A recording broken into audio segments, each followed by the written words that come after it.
It's no secret, things have been tough lately. Across South Africa, thousands of elderly citizens, caregivers, and people living with disabilities have been left feeling anxious, frustrated, and even fearful. Why? Because something strange has been happening with SASSA grants. One month you receive your money as usual, and the next, it's either delayed, reduced, or, shockingly, suspended altogether, without any warning. No letter. No SMS. No explanation. Just silence. And for someone who relies on that grant to buy food, medication, electricity, and basic necessities, this kind of silence is unbearable. It doesn't just hurt your wallet, it affects your dignity. But what's really going on behind the scenes? Is this part of a bigger system failure? Is it about budget cuts, administrative mistakes, or something even more concerning? And what does it have to do with names like Thandi Henkeman, a name that's been mentioned more and more lately as people look for someone with real answers, not just excuses? In today's deep dive, we are going far beyond rumors and vague headlines. We are unpacking the real reasons why SASSA grants are being suspended, and what every senior citizen, grant holder, and caregiver in this country deserves to know right now. This is not just another political story. This is personal. It's about your survival, your peace of mind, your right to live without fear that your income will disappear overnight. Thandi Henkeman, who has been on the front line of these developments, is finally breaking a silence, and what she reveals may shock you, but it will also bring clarity. If you've been affected, or you're worried about what's coming next, then this is one video you simply cannot afford to skip. The truth is here, and it might just help you protect your grant before it's too late. Now, before we dive into the deeper reasons behind the sudden suspensions and delays, let's just take a moment to reflect on what the situation actually means for real people. For many, that monthly SASSA grant isn't just a helpful support, it's their entire livelihood. We're talking about elderly men and women who have worked hard their entire lives, raised families, contributed to their communities, and now depend on that small but vital income just to make it through the month. And the emotional stress of not knowing if your money will arrive or whether you've somehow been flagged without explanation, that's something no one deserves to go through, especially not in your golden years. When we say suspension, it's not always permanent. Sometimes the grant is just withheld for a short time while SASSA reviews your status. But even a short delay can cause a major crisis in a household. Think about it, missing just one payment can mean missing rent, losing electricity, or skipping medication. For those who care for others, like grandparents raising grandchildren, that one payment can be the difference between a child eating or going to bed hungry. So, when people say, oh, it's just administrative, we have to remind them that this isn't paperwork. It's real life. It's urgent. And it affects millions. Now, who exactly is Thandi Henkeman, and why is her voice suddenly so important in all of this? Well, she's not just another official reading off a script.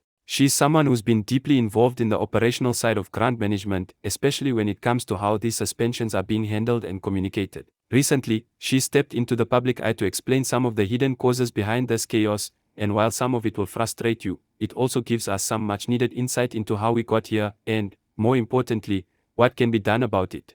So let's start with the issue of verification and data cleansing, something that has caused a lot of confusion.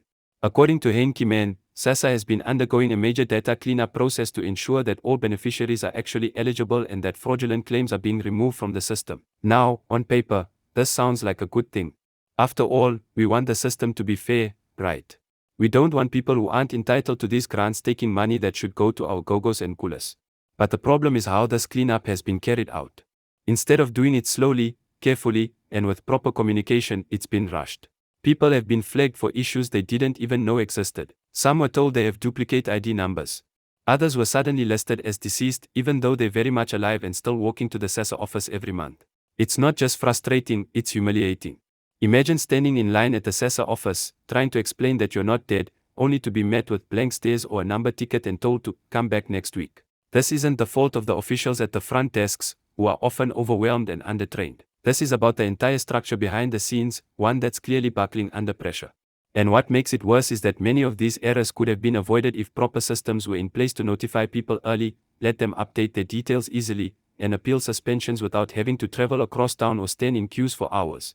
One of the major concerns that Henkeman raised was the lack of digital infrastructure that actually works for the elderly. It's all well and good to have online portals and websites, but let's be honest, not everyone has access to the internet, let alone knows how to navigate these systems. Most seniors aren't walking around with smartphones, taking selfies to verify their identity on some app. Many live in rural areas where even cell phone reception is patchy. And yet, more and more of the verification processes are being pushed online. It's creating a barrier between beneficiaries and the help they need. People are being excluded from support simply because the system wasn't designed with them in mind. But it's not only digital issues causing the suspensions. Henkeman also pointed to the budget. The reality is, South Africa is facing massive financial pressure. The cost of running the country is rising, while the economy struggles to keep up. This means SASSA has been asked to tighten its belt, just like every other government department. The problem is, when you cut from SASSA, you're not just trimming fat, you're slicing into the bone. You're taking away from people who literally cannot afford to lose a single rand. And unfortunately, these kinds of cuts often lead to stricter reviews, more account freezes, and slower processing of appeals and reinstatements. Now, to make matters worse, the communication from SASSA has been inconsistent at best. Many seniors only find out their grant is suspended when they try to withdraw money and see a zero balance. That's not just poor service, it's a failure of dignity. Everyone deserves to know, in clear terms, why their payment has been stopped and what they can do to fix it. Instead, people are left in the dark, forced to rely on whispers in the queue, Facebook posts, or community WhatsApp groups for answers. And while some staff members at local SASSA offices try their best, they're simply not equipped to deal with the volume of confusion and frustration that's pouring in each day. Henkeman stressed that one of the most important things going forward is improving transparency. People need to be told what's going on in plain language. No more vague announcements, no more pending statuses that last for months. There has to be a way for each beneficiary to check their status, understand any red flags, and get assistance without running in circles. And perhaps most importantly, there needs to be empathy in the process. These are not just ID numbers or case files, these are human lives. Another issue she raised, which hasn't received enough attention, is the growing backlog in appeals. When a grant is suspended unfairly, or by mistake, there is a process for challenging that decision. But that process has become painfully slow. Some people wait weeks, others wait months, sometimes with no resolution at all. And during that wait, they have no income. They borrow from family. They take on debt. Some even fall into depression, feeling abandoned by the very system that's supposed to protect them. And all of this could be prevented with better staffing, faster systems, and stronger leadership. But despite all this gloom, there is still hope. Henkeman believes that with the right reforms, the SASSA system can become stronger and more responsive. She's advocating for clearer communication, better data management, and a return to people-first policies. And she's not alone. Civil society groups, pensioners forums, and even some members of parliament are beginning to raise their voices, calling for a full review of how suspensions are handled. There's a growing recognition that this isn't just a technical issue, it's a human rights issue. People have the right to access the support they qualify for, without fear or unnecessary delay. So what can you do if your grant has been suspended? First, don't panic. Go to your nearest SASSA office with your ID and any relevant documents. Ask for a full explanation and demand a receipt for any submission or form you hand over. If you can, bring someone with you to help navigate the process. And if you don't get help at the first office, try a different one. Yes, it's exhausting, but persistence matters. Also, connect with community forums or NGOs who are working in your area. Many of them have legal advisors or paralegals who can help push your case forward. If you're lucky enough not to have been affected yet, take this as a wake-up call. Make sure your personal information is up to date with SASSA. Check your banking details, your ID number, your contact info. Keep photocopies of every important document. Because even if your grant hasn't been suspended now, it could be next month, and the more prepared you are, the easier it will be to fight back.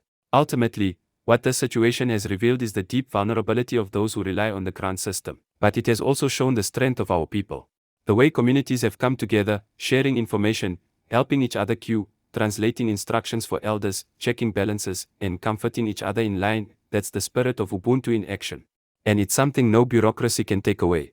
So, while the system might be broken in places, the people are not. And with voices like Thandi Henkeman speaking out, and with pressure building from below, change is possible. But it will take continued attention, consistent action, and above all, solidarity. Because every grant matters.